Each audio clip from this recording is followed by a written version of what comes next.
Татарстан мәктәпләрендә 50,405 чыгарылыш сынып укучысы өчен соңгы кыңгырау чыңлады. Әмма олар арасында Тәтеш районының Кошки Новотимбаева укучылары юк. Ни өчен икәнен хәбәрчебез Мөршидә Җиһан белә.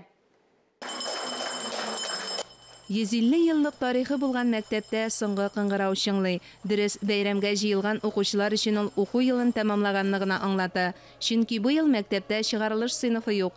Аның да бер уңай ягы бар. Укучылар кимеми. Әле бер укучыга артада дип белдерде мәктәп директоры.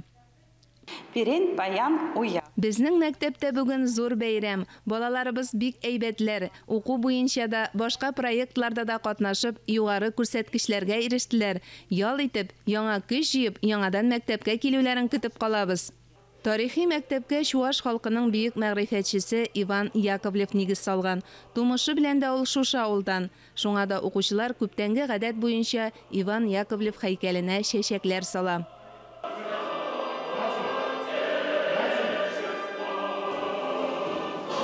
Кошки Новотимбаева мәктәбе укучыларын чыгарылыш кичәсе бәйрәме белән район, җирле хакимият вәкилләре дә котлады.